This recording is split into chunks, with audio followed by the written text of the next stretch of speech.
Hello बच्चों, स्वागत है आप सभी का आपकी अर्थशास्त्र की ऑनलाइन क्लासेस में। तो आज हम अपना चैप्टर 6 जिसका नाम था हमारा मुद्रा, उसका अर्थ, कार्य और पूर्ति, उसी चैप्टर में हम आगे बढ़ेंगे। हम अब तक पढ़ चुके हैं कि मुद्रा क्या होती है, मुद्रा की उत्पत्ति कैसे हुई और मुद्रा से पहले जो वस्तु विनिमय प्रणाली थी हमने उसके बारे में पढ़ा, उसकी क्या क्या कठिनाइयाँ होती हैं उनके बारे में पढ़ा। आज हम पढ़ेंगे मुद्रा के कार्यों के बारे में। तो जो मुद्रा के कार्य होती है उन कामों को हम 3 भागों में बांट सकते हैं। 3 प्रकार के मुद्रा के कार्य हैं।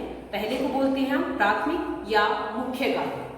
जो सबसे पहले नंबर पर मुद्रा के कौन से कार्य आते हैं? प्राइमरी जो फंक्शंस हैं, प्राथमिक या मुख्य कार्य। दूसरे प्रकार के कार्यों को हम गौण अथवा सहायक कार्य कहते हैं और तीसरे प्रकार के जो कार्य हैं उनको हम आकस्मिक कार्य कहते हैं। तो इस प्रकार से हम कह सकते हैं कि मुद्रा 3 प्रकार के काम करती है। पहला प्राथमिक, दूसरा सहायक या गौण और तीसरा आकस्मिक कार्य। अब इन तीनों कार्यों में किन किन कामों को हम गिनते हैं उसे हम डिटेल से पढ़ेंगे। जो मुद्रा के प्राथमिक या मुख्य कार्य हैं इनमें हमारे ये 2 कार्य आते हैं। सबसे पहले नंबर पर विनिमय का माध्यम और दूसरा मूल्य का मापदंड या इकाई। तो इनके बारे में हम डिटेल से पढ़ते हैं। विनिमय का माध्यम, विनिमय का अर्थ होता है लेन देन।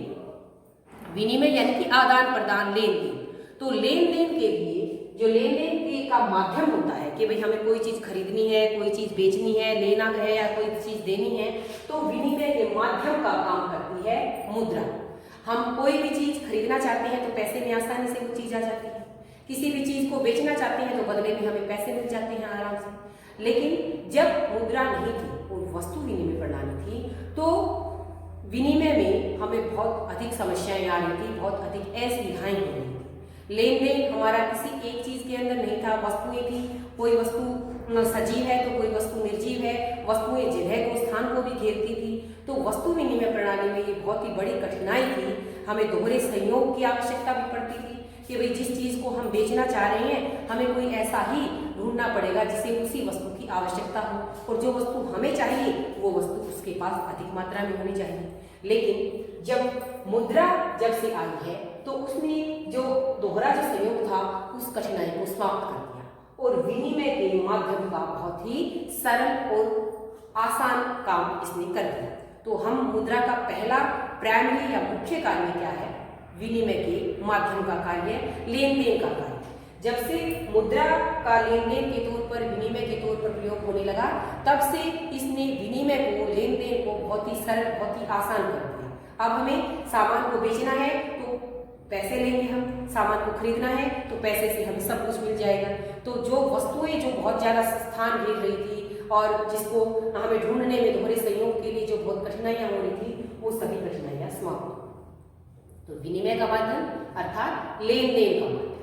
दूसरा मुद्रा का मुख्य कार्य है मूल्य का मापदंड या इकाई। लेखे की इकाई भी कहते हैं हम इसे, तो यूनिट ऑफ अकाउंट। तो लेखे की इकाई या मूल्य का मापदंड का क्या अर्थ है कि कोई भी वस्तु, उसका मूल्य या उसकी कीमत, चाहे वो वस्तु सजीव है, चाहे निर्जीव है, चाहे वो ठोस में है, चाहे तरल में है, चाहे गैस में है, हर एक वस्तु की कीमत को हम मुद्रा के रूप में आसानी से माप सकते हैं। तो लेखे की इकाई का मतलब भी यही है कि कोई भी चीज, चाहे कपड़ा मीटर में है, चाहे दूध है हमारा वो लीटर में है, या फिर कुछ भी है, हम हर एक वस्तु के मूल्य को, हर एक वस्तु को हम माप सकते हैं आसानी से मुद्रा के द्वारा। तो मुद्रा का दूसरा मुख्य कार्य क्या हो गया? मूल्य का मापदंड। प्रत्येक वस्तु, चाहे सजीव हो, चाहे निर्जीव हो, चाहे ठोस, तरल, गैस, किसी भी अवस्था में क्यों न हो, हम उसकी कीमत को, उसके मूल्य को आसानी से माप सकते हैं। तो लेखे की इकाई है हमारी, यूनिट ऑफ अकाउंट है। तो ये जो 2 कार्य हैं ये मुद्रा के मुख्य कार्य हैं, प्राइमरी कार्य हैं, हमारे मेन काम ये करते हैं। इसके अलावा अगले जो 3 काम हैं ये मुद्रा के गौण और सहायक कार्य हैं। तो जो मुद्रा के जो मुख्य कार्य या प्राइमरी फंक्शंस की बात आती है तो हम वहां पर ये 2 लिखेंगे। जो मुद्रा के गौण कार्य हैं वो हमारे ये हैं। तो सबसे पहला मुद्रा का गौण कार्य है स्थगित भुगतानों का मान। स्थगित का अर्थ मैंने बताया था जिसे हम भविष्य में टाल सकें। तो हम जब कोई ऐसी पेमेंट, हमें ऐसा कोई भुगतान हमें करना होता है जिसे हम भविष्य में टालें तो उसे हम मुद्रा के रूप में आसानी से उसकी पेमेंट कर सकते हैं, उसका भुगतान कर सकते हैं। जैसे अगर हम किसी से पैसे उधार में लेते हैं, हम 2 साल के लिए, 3 साल के लिए, तो हम विद इंटरेस्ट ब्याज समेत जब उसको देते हैं तो आसानी से इसका स्थगित भुगतानों का आह्वान हो जाता है।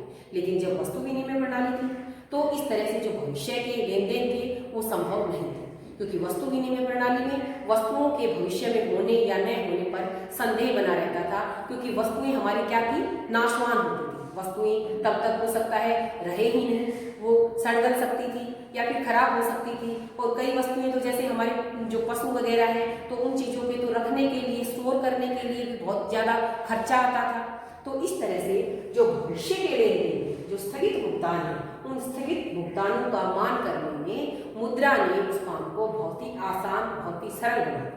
तो इसके अंदर हम उदाहरण लिख सकते हैं कि उदाहरण के लिए जब ब्याज पर या ऋण लिया जाता है तो उसे ब्याज समेत उसका भुगतान करके हम आसानी से स्थगित भुगतानों का मान कर रख सकते हैं। तो ये हमारा गौण कार्य। इसके बाद हमारा अगला गौण कार्य, अगला सहायक कार्य है मूल्य का संचय।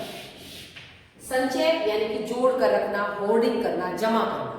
जब हम अपनी आमदनी के कुछ भाग को बचा लेते हैं तो हम उसे जोड़ कर रखते हैं, बचा लेते हैं, उसका संचय कर लेते हैं। लेकिन जब वस्तु विनिमय प्रणाली थी तो वहां पर हम इस तरह से संचय कर पाना हमारे लिए मुश्किल था। मैंने अभी बताया कि भाई हम स्टोर कैसे करेंगे, कई वस्तुएं तो हमारी नाशवान थी, जैसे हमारे फल हैं, सब्जियां हैं, दूध हैं, हम इनको स्टोर कर ही नहीं सकते।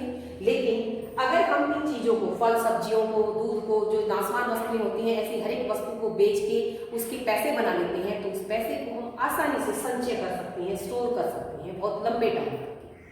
तो इस तरह से जो कीमतें थी, जो मूल्य था, उसका संचय करना आसान बना दिया मुद्रा ने। तो मुद्रा का एक कार्य, गौण कार्य क्या कहलाया कि इसने मूल्यों के संचय या कीमतों के संचय करने को आसान बना दिया। अब हम आसानी से कीमतों को, आसानी से मूल्यों को स्टोर कर सकते हैं, संचय कर सकते हैं, जबकि वस्तु विनिमय प्रणाली में ऐसा कर पाना संभव नहीं था।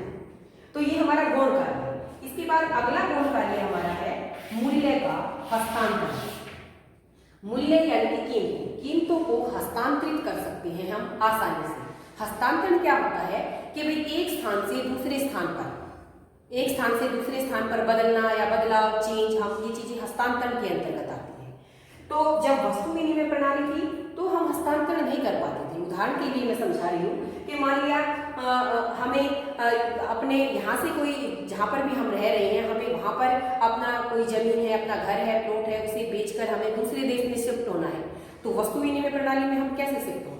हम अपने घर को बेचकर दूसरे घर पर क्या क्या लेंगे, बदले में हम क्या चीजें लेंगे और उसे फिर दूसरे देश तक कहाँ कैसे लेकर जाएंगे?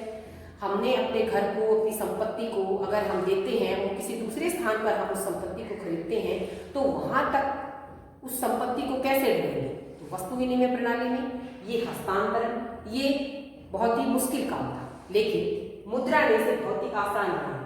जब हम इस अपनी संपत्ति को, चाहे वो हमारी कितनी बड़ी संपत्ति क्यों न हो, हम उसे मुद्रा के रूप में आसानी से बेच सकते हैं। मान लिया हमने यहाँ पर अपना घर बेच दिया और दूसरे देश में घर खरीदना है, तो हमने यहाँ पर बेचकर हम पैसे लेंगे, मुद्रा लेंगे और दूसरे देश में जाकर उस मुद्रा से हम वहां पर अपनी जो भी हमारा मन होगा वही घर खरीद लेंगे।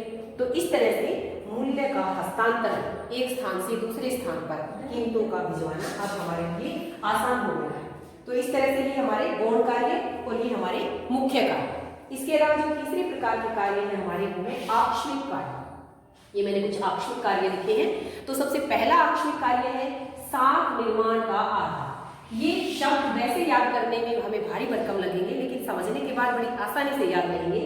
आकस्मिक कार्य साख निर्माण। साख क्या होती है कि हम जो हमारी आय का हिस्सा बच जाता है, जो हम संचय करते हैं, हम बैंक में जमा करते हैं। तो बैंक के अंदर हम जमा भी करते हैं और बैंक से हम जरूरत के समय पर लेते भी हैं। तो जो बैंक के अंदर हमने जमा किया या हमने बैंक से जो निकाला, ये जितने जमा और निकासी बैंक के अंदर होंगी, इस तरह से बैंक अपनी साख का निर्माण करता है। तो साख निर्माण क्या हुआ? बैंक के अंदर हम जितने अधिक लेन देन करेंगे, बैंक की साख उतनी ही बढ़ेगी। तो जब मुद्रा नहीं थी तो इस प्रकार के बैंकों के इस प्रकार के लेन देन भी नहीं थे। तो एक तरह से मुद्रा ने क्या कार्य किया? साख निर्माण का आधार बन गया। जब मुद्रा नहीं थी तो साख निर्माण भी नहीं थी, बैंकों के अंदर जमा करना, निकासी करना, इस तरह का ये लेन देन भी नहीं था। तो मुद्रा ने क्या किया? ये मुद्रा का आकस्मिक कार्य कहलाएगा कि मुद्रा साख निर्माण का आधार है। अगला है अधिकतम संतुष्टि का माप। हमने अपने पिछले चैप्टर्स के अंदर पढ़ा कि एक उपभोक्ता किसी भी वस्तु की कीमत उतनी ही देने को तैयार होता है जितनी उसे संतुष्टि मिलती है। अगर हम कोई सेब खरीदते हैं तो हम सेब की उतनी ही कीमत देने को तैयार रहेंगे जितना हमें ये लगेगा कि एक सेब के खाने से हमें संतुष्टि कितनी मिलेगी। अगर हमें कीमतें ज्यादा लगेंगी तो हम उस सेब को नहीं खरीदेंगे। तो मुद्रा के रूप में हम अपनी संतुष्टि को माप सकते हैं। हमने सेब से मिलने वाली संतुष्टि को उसकी कीमत से हम आपस में उसको मेजर कर सकते हैं। तो मुद्रा ने इस कार्य को संतुष्टि को मापना आसान, हम कैसे मापते संतुष्टि को, लेकिन मुद्रा के रूप में हम संतुष्टि को सेब की कीमत कितनी है तो उससे हम अपनी संतुष्टि को एक तरह से मेजर कर सकते हैं। तो ये भी मुद्रा का क्या कहलाया, आक्षरिक कार्य, कि हमें संतुष्टि कितनी हो रही है, हम संतुष्टि का माप भी कर सकते हैं। अगला आक्षरिक कार्य है राष्ट्रीय आय का वितरण। राष्ट्रीय आय क्या होती है, जो देश की आमदनी है, आय है, हम आय को अपने उत्पादन के सभी साधनों में बांटते हैं। जैसे हमारे उत्पादन के 4 साधन हैं, भूमि, पूंजी, श्रम और उद्यम, इन सभी साधनों में हम अपनी आय को बांटते हैं। तो आय को, उन साधनों को कैसे बांटा जाए, हम अपने श्रम को मजदूरी देते हैं, वो भी कीमत के रूप में, भूमि को लगान देते हैं, वो भी मुद्रा के रूप में, कीमत के रूप में, पूंजी के बदले ब्याज दिया जाता है, वो भी मुद्रा के रूप में, और उद्यमी को जो लाभ मिलता है वो भी रुपये मुद्रा के रूप में। तो जो आय का वितरण है, आय का जो बंटवारा है साधनों के बीच में, वो मुद्रा के रूप में हम आसानी से कर सकते हैं। इसके बाद अगला कार्य है आक्षरिक कार्य निर्णय का वाहक। निर्णय का वाहक का अर्थ मैंने यहाँ पर ब्रैकेट में लिखा है ग्राहम। तो जो मुद्रा का ये आक्षरिक कार्य है ये ग्राहम में लिखा है। तो जो ग्राहम थे उन्होंने क्या बताया कि जो हमारा निर्णय, जो डिसीजन होता है, हम डिसीजन को बदल सकते हैं। मैं इसे उदाहरण के रूप में समझाऊंगी कि मान लिया हमने पैसे इकट्ठे किए हैं, हमने कुछ पैसे इकट्ठे किए हैं कोई धार्मिक यात्रा करने के लिए, लेकिन धार्मिक यात्रा के स्थान पर घर में एकदम से कोई बीमार हो जाता है, तो धार्मिक यात्रा करना हमारे लिए कोई जरूरी नहीं है। हम उस जोड़े हुए पैसे को किसी की बीमारी के ऊपर आसानी से खर्च कर सकते हैं। लेकिन वस्तु विनिमय के अंदर अगर हमने धार्मिक कार्य के लिए कुछ सामान खरीदा होता तो वो सामान हम बीमारी के ऊपर खर्च नहीं कर पाते। तो इस तरह से हम अपने निर्णय को बदल सकते हैं। हमने जो पैसा जिस पर्पज के लिए इकट्ठा किया था, अब हम किसी दूसरे चीज के ऊपर उस पैसे को खर्च कर सकते हैं। तो एक तरह से हमारे डिसीजन को चेंज कर सकते हैं। तो ये भी हमारा आक्षरिक कार्य, निर्णय का वाहक का काम करती है मुद्रा। अगला कार्य है शोधन क्षमता की गारंटी। शोधन क्षमता, ये जो शब्द है, ये शब्द हमें बहुत बार समझ में नहीं आता। इसका आसान वर्ड हम इस जगह पर हम एक तरह से कह सकते हैं जमानत के तौर। मुद्रा को, रुपये को, पैसे को हम जमानत के तौर पर भी प्रयोग करते हैं। जैसे किसी आदमी की कोई गारंटी लेने के लिए उसकी जमानत के तौर पर पैसे जमा करवा लिए जाते हैं। बैंकों के अंदर बहुत बार ऐसा होता है कि गारंटर बनने के लिए उसके अकाउंट के अंदर इतना पैसा जरूर होना चाहिए, इस तरह के कंडीशंस होती हैं। तो मुद्रा क्या करती है, हमारे जमानत का कार्य भी करती है, शोधन क्षमता की गारंटी भी देती है। तो ये मुद्रा का आक्षरिक कार्य है। ये जो 2 पॉइंट हमारे हैं ये बच्चों की समझ में नहीं आते हैं। तो निर्णय का वाहक यहाँ मैंने एग्जाम्पल से आपको बताया है, और शोधन क्षमता यानी कि जमानत के तौर पर। और लास्ट कार्य है पूंजी की तरलता में वृद्धि। तो मुद्रा ने तरलता को बढ़ा दिया है, लिक्विडिटी को बढ़ा दिया है। वस्तु जब विनिमय था तो उस समय तरलता बिल्कुल नहीं थी, तो वो बहुत ही कठिन कार्य था। तो ये कुछ आक्षरिक कार्य हैं और ये हमारे प्राइमरी और गौण कार्य। तो ये मुद्रा के हमने सभी कार्यों को पढ़ लिया है। अगर आपको अच्छे से समझ में आया है तो आप वीडियो को जरूर लाइक करें, कमेंट करके मेरे को बताएं आपको कैसा लगा, मेरा पढ़ाया हुआ समझ में आया अथवा नहीं आया। आज के लिए इतना ही, आप सभी का धन्यवाद। और अगर आपको समझ में आ रहा है तो आप चैनल को सब्सक्राइब करना ना भूलें।